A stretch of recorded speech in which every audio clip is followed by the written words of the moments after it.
Bonjour à tous! Le rythme de vie dans lequel nos enfants évoluent fait en sorte qu'ils sont confrontés à de nombreuses pressions et exigences sur une base quotidienne. Devant toutes ces attentes, il est de plus en plus fréquent de voir certains enfants ou adolescents développer des signes de stress ou d'anxiété.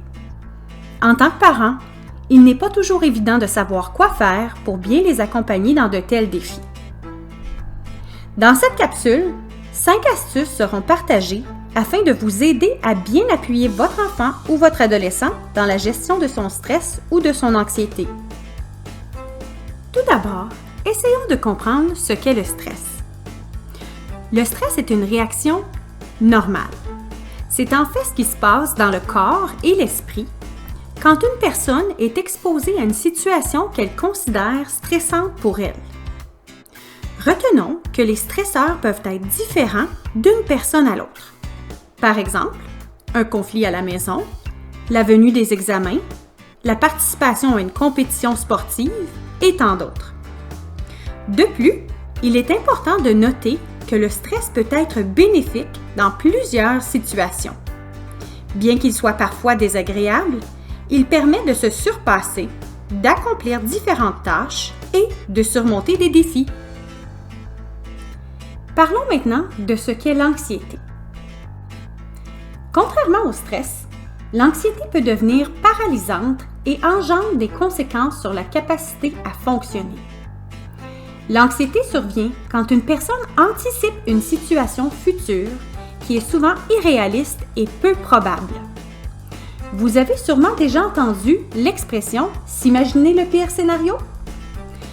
Donc, le simple fait de s'inquiéter et d'envisager une situation provoque un malaise chez l'enfant ou chez l'adolescent. Alors, voici une première astuce afin d'accompagner votre enfant ou votre adolescent à faire face au stress et à l'anxiété.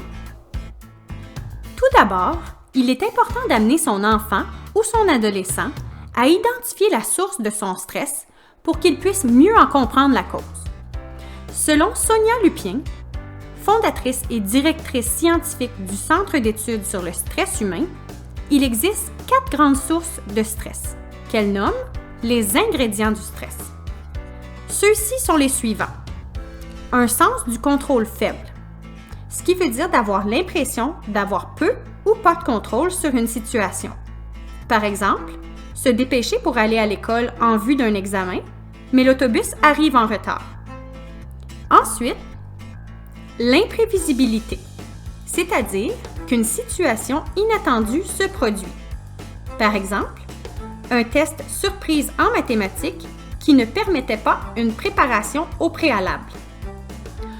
On retrouve ensuite la personnalité menacée, ce qui signifie se sentir jugé sur nos compétences et nos valeurs personnelles. Par exemple, craindre le jugement des autres élèves lors d'une présentation orale. Finalement, la nouveauté. Elle réfère à toute situation nouvelle que l'on n'a jamais vécue. Par exemple, la première journée dans sa nouvelle école secondaire. De plus, afin de soutenir votre enfant ou votre ado, il est important de bien saisir les différentes façons par lesquelles le stress et l'anxiété se manifestent. Ces manifestations peuvent être d'ordre émotionnel. Par exemple, avoir peur, pleurer, ou encore se montrer irritable. Il est aussi bien connu que le stress et l'anxiété se présentent par des symptômes physiques tels que des maux de tête, des maux de ventre, des tremblements ou encore une respiration et un rythme cardiaque accéléré. Les manifestations cognitives, quant à elles, réfèrent à des pensées irrationnelles qui ont souvent une nature négative. Enfin, le stress et l'anxiété engendrent aussi des changements sur le plan du comportement. L'opposition, l'hypervigilance et l'évitement en sont des exemples. Prenez donc le temps de comprendre la source du stress de votre enfant ainsi que ses manifestations pour lui permettre de savoir comment l'affronter par la suite. Passons maintenant à l'astuce numéro 2. Il est aussi primordial de devenir l'allié de votre enfant ou votre ado pour lui démontrer que vous êtes un adulte de confiance vers qui il peut se tourner. Pour ce faire, il faut d'abord accueillir les émotions et les sentiments en lui laissant l'espace pour s'exprimer et partager son vécu. Écoutez-le sans juger et sans minimiser la situation, même si elle peut vous sembler parfois banale. Rappelez-vous que nous réagissons tous différemment face à une situation donnée.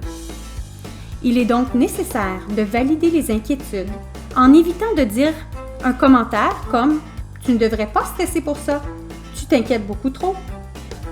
En tant que parent, il est aussi normal de ressentir diverses émotions quand son enfant vit du stress et de l'anxiété. Souvenez-vous que vous pourrez mieux l'accompagner si vous restez vous-même calme. Voyons à présent l'astuce numéro 3. Le corps réagit souvent fortement devant le stress et l'anxiété. Il faut donc développer des stratégies qui permettent de calmer le corps et l'esprit. Des stratégies comme les exercices de respiration, l'activité physique, la musique douce ou encore la pleine conscience peuvent toutes avoir des effets positifs. Bien que celles-ci peuvent paraître simples, il est souvent nécessaire d'encourager son enfant ou son ado à initier les stratégies. Afin d'y arriver, il peut être gagnant de les pratiquer ensemble au préalable. Les stratégies présentées dans le cadre de cette capsule ne sont que des exemples parmi tant d'autres, et une multitude d'outils existent pour les pratiquer. Passons maintenant à l'astuce numéro 4. En plus de connaître des moyens pour retrouver le calme, il est aussi important de s'attarder aux pensées qui engendrent le stress et l'anxiété. D'abord, il est important que votre enfant ou votre ado soit capable d'identifier les pensées qui alimentent son anxiété. Pour ce faire, vous pouvez lui poser des questions précises comme « De quoi as-tu peur? Qu'est-ce qui t'inquiète? Qu'est-ce qui pourrait arriver selon toi? Que se passerait-il si ça arrivait? » Une fois les pensées identifiées, votre rôle est d'aider votre enfant à semer le doute dans les croyances qui alimentent le stress et l'anxiété. Par exemple, vous pouvez lui demander « Quelles sont les probabilités que ça se produise vraiment? Est-ce qu'il y a des preuves pour appuyer ta pensée? Est-ce qu'il y a des éléments qui prouvent le contraire? Est-ce qu'il y a d'autres explications possibles? Et que dirais-tu à ton ami s'il pensait la même chose que toi? » Enfin, après l'avoir amené à questionner ses pensées, aidez-le à les reformuler de façon plus réaliste pour qu'il soit capable de voir les choses de manière plus nuancée. Vous pouvez aussi lui proposer des pensées aidantes, comme celle-ci pour le rassurer. L'anxiété monte et elle redescend toujours. La situation est désagréable, mais elle n'est pas dangereuse.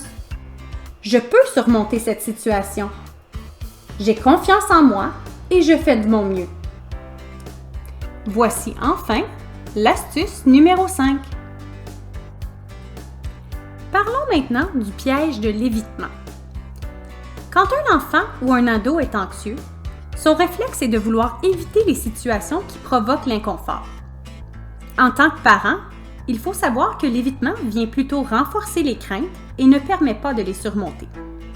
En fait, l'évitement maintient le statu quo.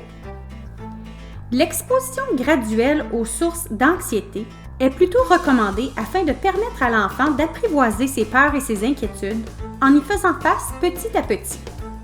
Mais comment y parvenir? Il n'est pas facile de convaincre un jeune d'affronter ses peurs. Une bonne façon d'y arriver est de l'aider à prendre conscience des avantages de vaincre l'anxiété. Une fois qu'il aura compris ce qu'il peut y gagner, il sera davantage engagé dans la démarche. Il est ensuite conseillé de mettre par écrit chacune des étapes du plan d'exposition.